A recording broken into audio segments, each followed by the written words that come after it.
अब हम बात करते हैं हाइपरथायरॉयडिज्म के बारे में। हाइपरथायरॉयडिज्म का जो क्लिनिकल मैनिफेस्टेशन होता है वो होता है थायरोटॉक्सिकोसिस। और इस हाइपरथायरॉयडिज्म के दो टाइप्स होता है, primary hyperthyroidism, secondary hyperthyroidism. Primary hyperthyroidism के अंदर जो गॉइटर है एंड थायरोटॉक्सिकोसिस है, ये साइमल्टेनियसली डेवलप करते हैं, मतलब साथ साथ में आपको गॉइटर भी देखने को मिलेगा और थायरोटॉक्सिकोसिस भी डेवलप करने को मिलेगा। पेशेंट ऐसी कंप्लेंट के साथ आएगा कि डॉक्टर मुझे जो है 1 महीने से ही यहाँ पर स्वेलिंग है और उसी 1 महीने से मुझे मेरा जो है वेट लॉस हो रहा है, बहुत मैं ज्यादा खाना भी खा रहा हूँ फिर भी वेट लॉस हो रहा है, मुझे हीट इंटॉलरेंस हो रहा है, ऐसी कंप्लेंट्स के साथ पेशेंट आएगा। जो सेकेंडरी हाइपरथायरॉयडिज्म होता है, इसमें थायरोटॉक्सिकोसिस डेवलप करता है इन अ लॉन्ग स्टैंडिंग गॉइटर। मतलब थायराइड की स्वेलिंग तो बहुत सालों से है, लेकिन थायरोटॉक्सिकोसिस मतलब जो हाइपरथायरॉयडिज्म के क्लिनिकल मैनिफेस्टेशन है वो अभी डेवलप कर रहा है। ये होता है आपका सेकेंडरी हाइपरथायरॉयडिज्म। ठीक है। एग्जांपल्स की अगर बात करें तो प्राइमरी हाइपरथायरॉयडिज्म के अंदर एग्जांपल में आ जाता है आपका ग्रेव्स डिसीज, जिसको हमें डिटेल में स्टडी करना है।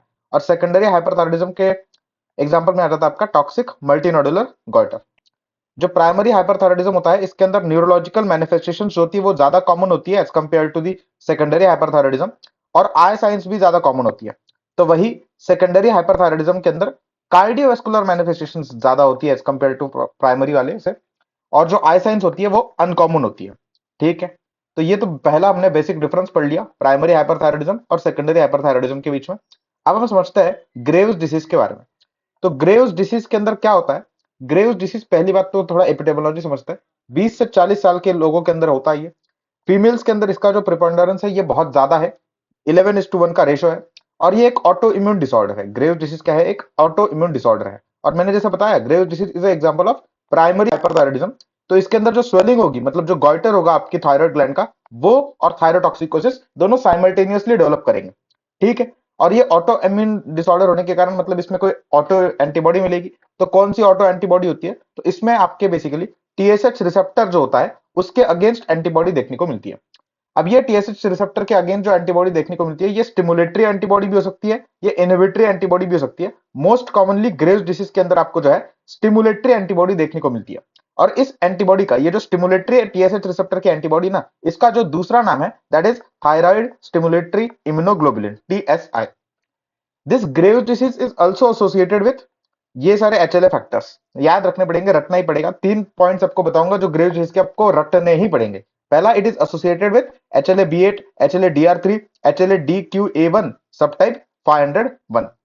बाकी ग्रेव्स डिसीज के लिए प्रोटेक्टिव भी एक एचएलए फैक्टर होता है और वो होता है एचएलए डीआरबी1 सब टाइप 701।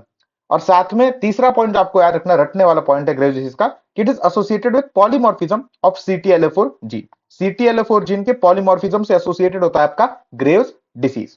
ठीक है। ठीक है। अब पेशेंट जब हाइपरथायरॉयडिज्म के साथ आएगा तो किन क्लिनिकल फीचर्स के साथ आएगा वो आपको समझाते हैं। ये सेम रहेंगे आपके ग्रेव्स के लिए भी। ठीक है। क्योंकि ग्रेव्स एग्जांपल है ना प्राइमरी हाइपरथायरॉयडिज्म का। तो क्या कंप्लेंट्स के साथ आएगा पेशेंट? Heat intolerance. सारा हाइपोथायरॉयडिज्म में जो हमने पढ़ा था ना उसका उल्टा उल्टा, वहां पर हमने कोल्ड इंटॉलरेंस पढ़ा था, यहाँ पर हाइपर हीट इंटॉलरेंस आएगा। वेट लॉस आएगा। एपेटाइट बढ़ते हुए बढ़ा रहेगा लेकिन फिर भी वेट लॉस होगा पेशेंट का। हाइपर एक्साइटेबिलिटी, और इस हाइपर एक्साइटेबिलिटी के कारण there will be lack of sleep. Hypothyroidism के अंदर कॉन्स्टिपेशन हो रहा था, यहाँ पर डायरिया होगा। ओके। यहाँ पर अमेनोरिया होगा, वहां पर आपके हाइपोथायरॉयडिज्म के अंदर मेनोरेजिया हो रहा था, यहाँ पर अमेनोरिया, यहाँ पर हाइपोमेनोरिया होगा। वहां पर ब्रैडिकार्डिया हो रहा था, यहाँ पर टैकिकार्डिया होगा। और साथ में ट्रिमर्स, पाल्पिटेशन, स्वेटिंग, ये आपके कुछ और क्लिनिकल फीचर्स होते हैं, एडिशनल क्लिनिकल फीचर्स होते हैं किसके? हाइपरथायरॉयडिज्म के। साथ में आपको जो है प्रॉक्सिमल मसल वीकनेस, गायनिकोमेस्टिया, ये भी देखने को मिलेगा। And clubbing. जो क्लबिंग आपको हाइपरथायरॉयडिज्म के अंदर देखने को मिलती है, ये थायराइड एक्रोपैथी इसका दूसरा नाम होता है और इसकी इमेज बहुत इंपॉर्टेंट है। ये थायराइड एक्रोपैथी की ये एक इमेज है, बहुत जगह पर आपको जो है देखने को मिलेगी। ये वेट लॉस का इमेज है, मसल वेस्टिंग हो रही है हाइपरथायरॉयडिज्म के पेशेंट के अंदर, ये वेट लॉस की इमेज है। ठीक है। साथ में आपको जो है क्लबिंग अगर थायराइड हाइपरथायरॉयडिज्म के अंदर दिखा तो आपने उसको क्या बोला? थायराइड एक्रोपैथी बोला। आपको जो है प्रीटिबियल मिक्सिडिमा भी देखने को मिलता है। प्रीटिबियल मिक्सिडिमा क्या होता है? It is increase pigmentation and thickening on the skin of the legs.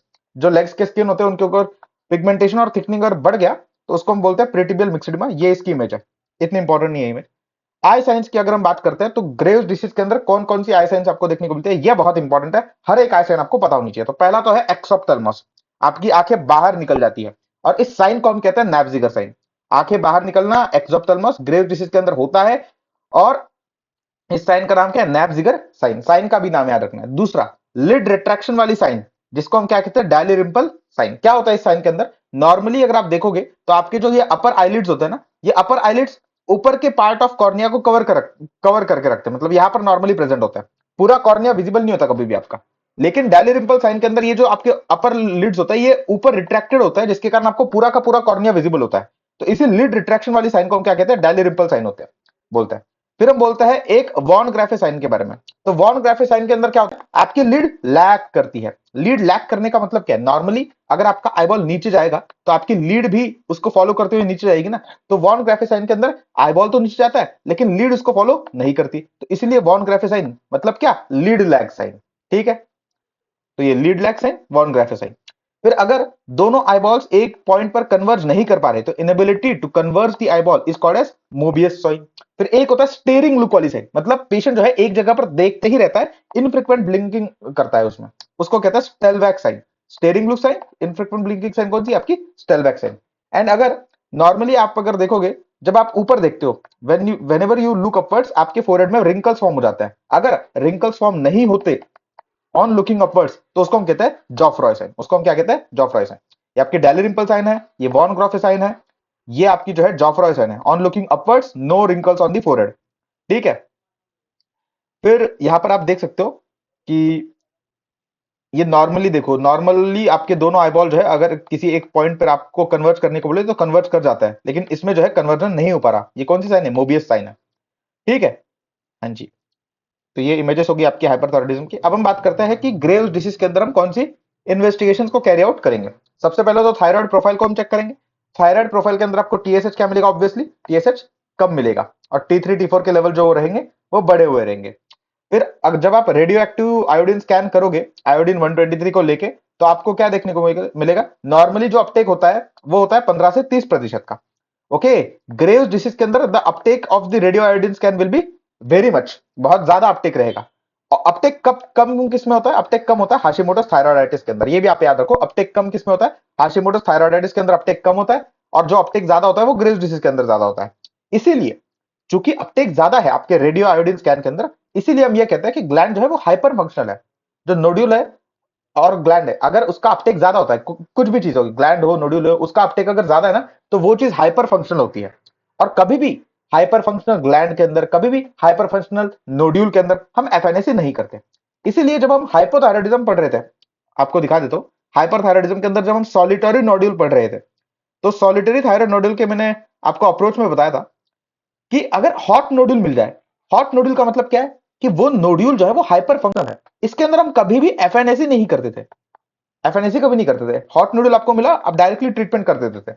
वैसे ही ग्रेव्स डिसीज के अंदर तो पूरा का पूरा ग्लैंड जो है वो अपटेक ज्यादा कर रहा है। वो अपटेक ज्यादा कर रहा है तो आप क्या करोगे?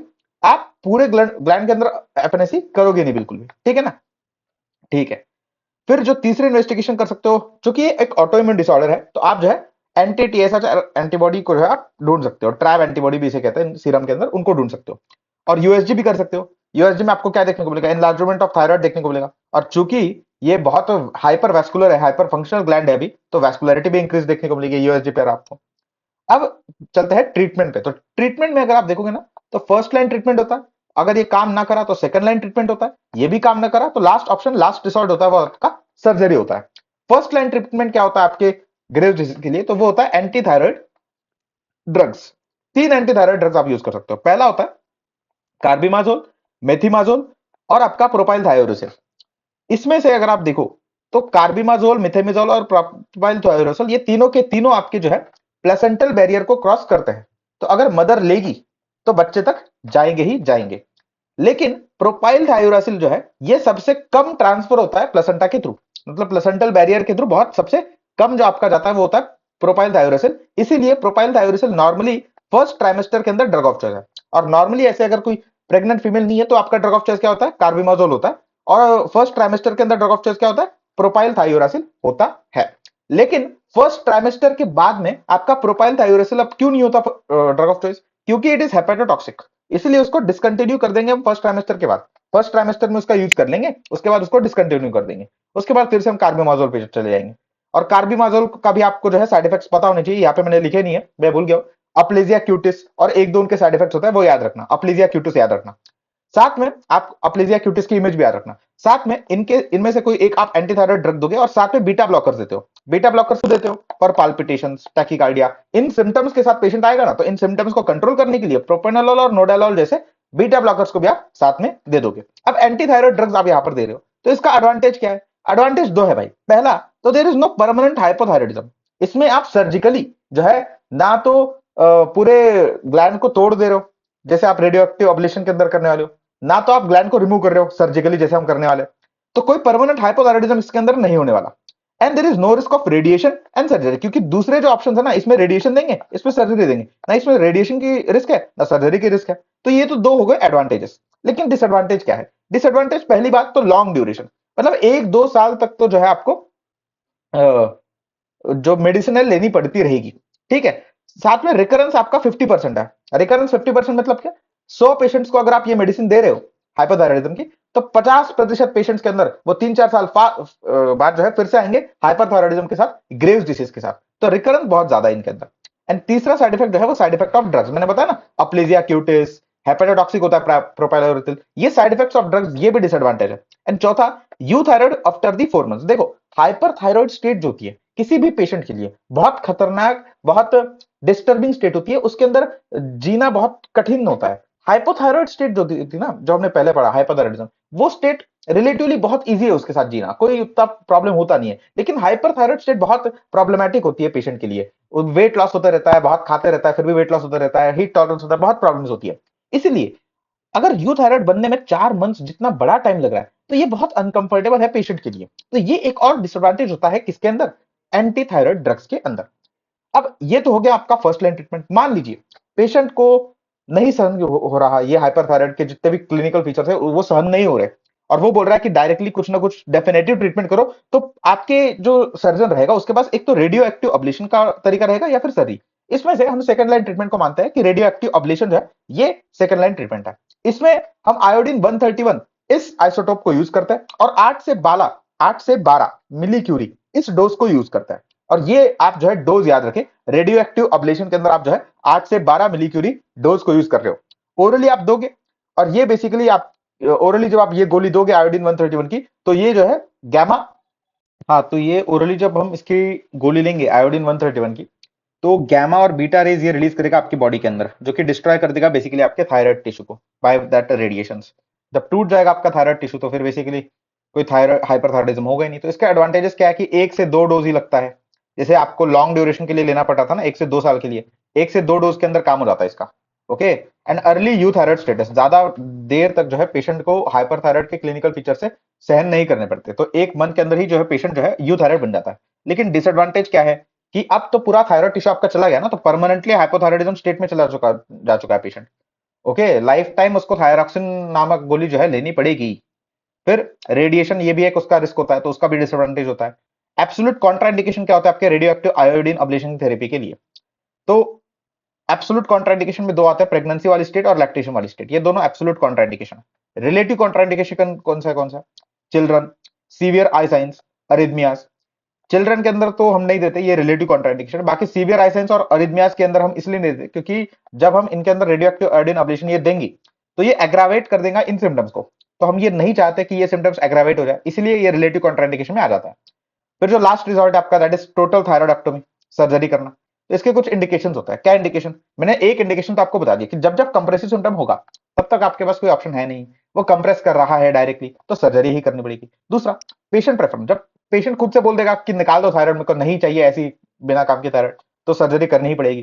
फीचर सजेस्टिव ऑफ कैंसर, अगर कैंसर के सजेस्टिव आपकी फीचर्स है तो फिर भी आप सर्जरी करो। लेकिन नॉर्मली अगर आपको बता दूं, तो ऐसा बहुत कम होता है कि अगर कोई नॉड्यूल है और वो हाइपर थायराइड है, या फिर ग्लैंड आपकी हाइपर थायराइड है, ओके, हाइपर फंक्शन है, तो बहुत कम चांस होते हैं कि it is suggestive of cancer. लेकिन फिर भी if it is suggestive of cancer, surgery कर दो। प्रेग्नेंट पेशेंट है with failure of medical management, तो आप डायरेक्टली सर्जरी करो, क्योंकि प्रेग्नेंट पेशेंट के अंदर रेडियो एक्टिव एब्लेशन नहीं करते। डिसएडवांटेज क्या है? डिसएडवांटेज पहला तो है परमानेंट हाइपोथायराइडिज्म, इसमें भी same, and risk of surgery, ये दो डिसएडवांटेज इसके। ठीक है, तो अब प्रिपरेशन ऑफ सर्जरी आपको कैसे करनी है? तो देखो, प्रिपरेशन ऑफ सर्जरी क्यों करनी है पहले वो समझते हैं। आपकी जो ग्लैंड है ग्रेव के अंदर, ये हाइपर फंक्शनल है ना। अब इस हाइपर फंक्शनल ग्लैंड को अंदर अगर आपको सर्जरी करनी पड़ेगी, आपने एक भी चीरा दिया, एक भी इंसिजन दिया इस सर्जरी को, जो आपकी हाइपर फंक्शनल है, तो इतना ज्यादा आपका थायराइड एक्टिवेट हो जाएगा ना, इतना ज्यादा थायरोक्सिन वो पूरे आपके बॉडी के अंदर रिलीज करेगा कि थायराइड स्टॉर्म नामक एक कॉम्प्लिकेशन में जो है पेशेंट चला जाएगा। तो ये थायराइड स्टॉर्म नामक कॉम्प्लिकेशन तब होता है जब एडेक्वेट प्रिपरेशन ऑफ सर्जरी नहीं की जाती पेशेंट के अंदर प्री ऑपरेटिवली। ये एक एमसीक्यू है, बहुत बड़ा एमसीक्यू है, हर जगह आएगा। जब एडिक्वेट प्रिपरेशन नहीं की जाती सर्जरी के लिए प्री ऑपरेटिवली, तब जाके थायराइड स्टॉर्म नामक कॉम्प्लिकेशन आता है। ये आपको याद रखना है। इसीलिए आपको पहले ग्लैंड को क्या करना है, लेस फंक्शनल बनाना है, तब जाके आपको सर्जरी करनी है। तो अब लेस फंक्शनल करने के लिए आपको ये तीन चीजें यूज करनी पड़ेगी। पहला, एंटी थायराइड ड्रग्स यूज करने पड़ेंगे। एंटी थायराइड ड्रग जो है, ये 4 से 6 हफ्ते पहले आपको शुरू कर देना है। कौन से? कार्बियोमोजोल जैसे एंटी थायराइड ड्रग्स शुरू कर देना 4 to 6 weeks prior to the surgery. दूसरा, बीटा ब्लॉकर्स आपको शुरू कर देना है 2 to 3 weeks prior to the surgery. Beta blockers आपको शुरू कर देना 2 to 3 weeks prior to the surgery. क्यों? क्योंकि अगर बीटा ब्लॉकर्स आपको आप अगर दोगे 2 से 3 हफ्ते पहले से, तो बेसिकली होगा क्या, जो पाल्पिटेशंस और टैकिकार्डिया वाले सिम्टम्स है वो कंट्रोल में आ जाएंगे। आप नहीं चाहते कि पाल्पिटेशंस और टैकिकार्डिया वाले सिम्टम्स सर्जरी वाले दिन भी पेशेंट में रहे, क्योंकि उस टाइम पे अगर सर्जरी वाले दिन पर भी पाल्पिटेशंस और टैकिकार्डिया वाले सिम्टम पेशेंट के अंदर रहेंगे, तो पॉसिबल है कि पेशेंट का जो बीपी है ड्यूरिंग सर्जरी बहुत ज्यादा शूट अप कर जाए, जो आप नहीं चाहते एज अ सर्जन। और तीसरा, ल्यूगोल्स आयोडीन। ल्यूगोल्स आयोडीन का काम आपको याद रखना है, ये ब्लीडिंग को कम करता है ड्यूरिंग सर्जरी, क्योंकि ये वैस्कुलरिटी को कम कर देता है आपके ग्लैंड की। और ये आपको शुरू करना 10 से 14 दिन प्रायर टू सर्जरी। इसमें हम हाई डोज आयोडीन को यूज करते हैं, जो कि शॉर्ट पीरियड के अंदर हम दे रहे हैं ना, 10 से 14 दिन शॉर्ट पीरियड है, हाई डोज आयोडीन दे रहे हैं हम ल्यूगोल्स आयोडीन के थ्रू। तो यहाँ पर बेसिकली थायराइड जो है स्टॉप कर देता है फंक्शनिंग, और इसी इफेक्ट को हम वॉफ चाइकॉफ इफेक्ट के नाम से जानते हैं। तो ये हमने प्री ऑपरेटिवली पेशेंट को तैयार कर दिया सर्जरी के लिए। फिर कौन सी सर्जरी करनी है? ये सर्जरी करनी है, टोटल थायराइडेक्टोमी। ठीक है, तो अब हम बात करते हैं थायराइडाइटिस के बारे में। देखो, थायराइडाइटिस अलग अलग टाइप से होता है। सबसे पहले हम बात करते हैं क्रॉनिक लिम्फोसाइटिक थायराइडाइटिस। थायराइडाइटिस है क्या एक्चुअल में?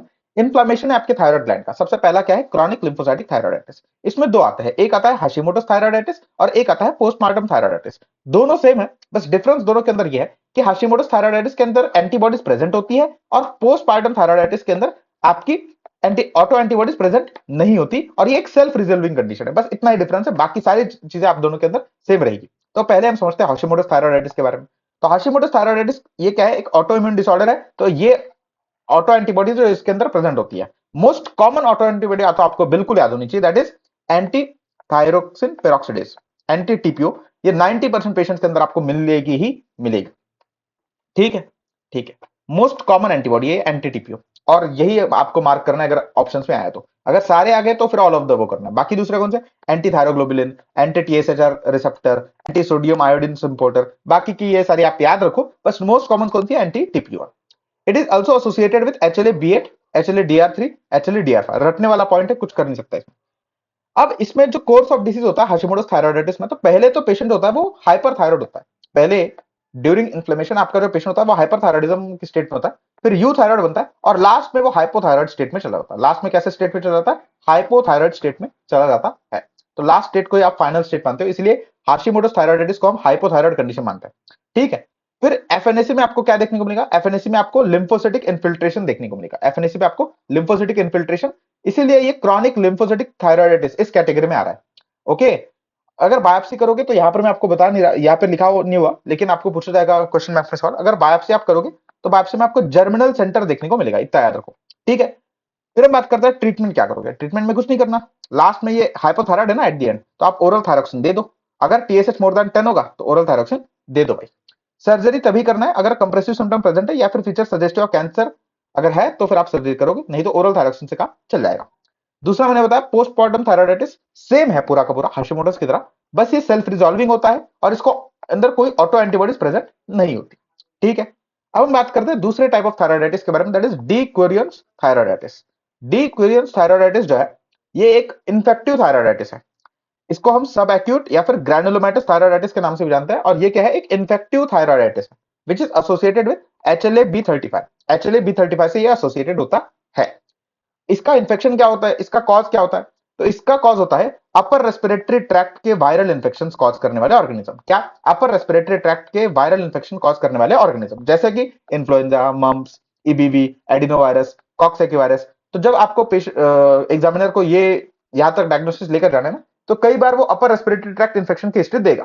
ठीक है, इसका कोर्स ऑफ डिसीज कैसा होता है? इसका कोर्स ऑफ डिसीज जो है, पहले ग्लैंड जो होती है वो आपकी हाइपरथायरॉयड होती है, फिर यूथायरॉयड होती है, फिर हाइपोथायरॉयड होती है, और लास्ट में फिर से यूथायरॉयड हो जाती है। तो लास्ट में डीक्यूरेंट थायरॉयडाइटिस के अंदर जो है आपकी ग्लैंड जो है यूथायरॉयड बन रही है। क्या बन रही है? यूथायरॉयड बन रही है। तो आपको इसके अंदर ट्रीट करना पड़ेगा क्या? नहीं करना पड़ेगा ट्रीट, क्योंकि इट विल रिजॉल्व स्पॉन्टेनियसली।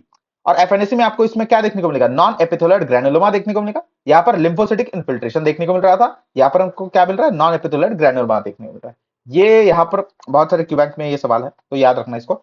और ट्रीटमेंट क्या है? रिजॉल्व कर जाएगा स्पॉन्टेनियसली। सिम्टोमेटिक ट्रीटमेंट क्या है? एस्पिरिन और स्टेरॉइड्स दो सिम्टम्स को रिलीव करने के लिए। सिम्टम्स कैसे कैसे होता है? फीवर आता है, ईएसआर बड़ा होता है, पेनफुल और टेंडर थायराइड स्वेलिंग होती है। ये सिम्टम्स क्यों आ रहे हैं? क्योंकि ये इन्फेक्टिव एटियोलॉजी है ना, तो फीवर बढ़ेगा, ईएसआर आएगा, ये इसलिए सिम्टम्स आ रहा है। तो इनको सिम्टम्स को रिलीव करने के लिए बस आएंगे ट्रीटमेंट। बाकी तो आपका ये स्पॉन्टेनियसली ही रिजॉल्व करेगा। एक होता है आपका रीडल्स थायराइडाइटिस। अब रीडल्स थायराइडाइटिस काफी रेयर आपका थायराइडाइटिस है, जिसकी अननोन एटियोलॉजी है, आपको पता नहीं एक्चुअल में एटियोलॉजी क्या है। इसमें जो आपका थायराइड पैरेंकाइमा है, इसको हम फाइब्रस टिश्यू से रिप्लेस हो जाता है। थायराइड टिश्यू जो है, thyroid parenchyma, it is replace by the fibrous tissue. और ये एसोसिएटेड होता है विद कंडीशंस, फाइब्रोसिस वाली कंडीशन, जैसे कि retroperitoneal fibrosis, retro orbital fibrosis, mediastinal fibrosis, primary sclerosing cholangitis. ये सारी वो कंडीशंस है फाइब्रोसिस वाली जो कि एसोसिएटेड होते हैं विद रीडल्स थायराइडाइटिस। और ये याद रखो, इन पर भी बहुत सारे सवाल है एमसीक्यू के बैंक्स में। ठीक है, और ये भी एक बहुत इंपॉर्टेंट पॉइंट है, स्टोनी और वुडी थायराइड आपको किसमें मिलता है? स्टोनी और वुडी थायराइड आपको मिलता है रिडल्स थायराइडाइटिस के अंदर। फाइब्रोसिस के कारण जो आपकी थायराइड होती है वो स्टोनी और वुडी हो जाती है, काफी हार्ड हो जाती है। और from the beginning riddles thyroiditis का जो पेशेंट होता है, from the beginning he is hypothyroid, he she is hypothyroid. Treatment आपको कैसा करना पड़ेगा? इसका ट्रीटमेंट इतना इंपॉर्टेंट है नहीं, आप सिम्टम्स को ट्रीट करते हो, आप स्टेरॉइड्स देते हो, टमोक्सिफेन देते हो, माइकोफेनोलेट मोफिटिल देते हो, थायरॉक्सिन देते हो, सर्जरी देते हो। सबका काम क्या होता था, मतलब क्यों देते थे? सर ने बताया था एक एक लाइन, अभी याद रखना, बट इतना इंपॉर्टेंट है नहीं, आप छोड़ सकते हो। सर्जरी तभी करेंगे जब आपका जो फाइब्रोसिस रहेगा वो इन्फिल्ट्रेट करेगा लोकली, तभी आपको सर्जरी करनी है, नहीं तो करने की जरूरत नहीं। अब एक सवाल यहाँ पर पढ़ो, यहाँ पर बताया गया कि एक 35 साल की फीमेल है जिनके अंदर नेक स्वेलिंग है मिड लाइन के अंदर, वेट लॉस हो रहा है, और साथ में वेट लॉस हो रहा है, पाल्पिटेशन है, स्वेटिंग है। तो लीस्ट लाइकली आपकी पॉसिबिलिटी क्या है? लीस्ट लाइकली डायग्नोसिस क्या है आपको, ये पूछा गया है। तो वेट लॉस दिख रहा है आपको, पाल्पिटेशन दिख रहा है, और स्वेटिंग दिख रहा है, और टैकीकार्डिया दिख रहा है। ये सारे क्या है? आपके हाइपरथायरॉयडिज्म के क्लिनिकल फीचर्स है। अब हाइपरथायरॉयडिज्म क्या हाशिमोटोस के अंदर पॉसिबल है? तो जी हाँ, पॉसिबल है, क्योंकि मैंने बताया था ना, हाइपरथायरॉयडिज्म मतलब हाशिमोटोस के अंदर क्लिनिकल कोर्स जो होता है उसमें पहला हाइपरथायरॉयडिज्म होता है, फिर यूथायरॉयड होता है, फिर लास्ट में हाइपोथायरॉयड होता है। डीक्वेरियन थायरॉयडाइटिस के अंदर भी क्लिनिकल कोर्स में हाइपोथायरॉयडिज्म आता है। ग्रेव्स के अंदर तो पेशेंट होता ही हाइपरथायरॉयड है। रिडल्स के अंदर क्या है ना, riddles is the least likely diagnosis, क्योंकि रिडल्स थायरॉयडाइटिस के अंदर कभी भी पेशेंट जो है वो हाइपरथायरॉयड नहीं होता। From beginning the patient is hypothyroid. ठीक है, फिर लास्ट जो आपका क्लास है थायरॉयडाइटिस का, that is acute suppurative thyroiditis. ये भी काफी रेयर है आपके रीडल्स थायरॉयडाइटिस जैसे ही।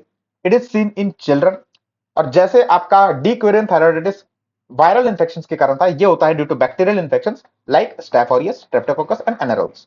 क्लिनिकल फीचर्स की अगर हम बात करते हैं, तो ये आपके क्लिनिकल फीचर्स होते हैं जो कि किसी भी बैक्टीरियल इंफेक्शन के कारण होंगे। Pain, fever, increase WBC, and आपकी जो थायराइड होती है वो टेंडर हो जाती है। रूट ऑफ इन्फेक्शन की अगर हम बात करते हैं, तो रूट ऑफ इन्फेक्शन आपका डायरेक्ट एक दो ट्रॉमा के थ्रू हो सकता है, हिमेटोजेनस हो सकता है। सबसे इंपॉर्टेंट जो आपको पॉइंट याद रखने वाला पॉइंट है कि रूट ऑफ इन्फेक्शन में, that is persistent piriform sinus. Persistent piriform sinus, piriform sinus होता क्या है? पायरिफॉर्म साइनस ये एक कम्युनिकेशन होता है ओरोफैरिंक्स और थायराइड के बीच में।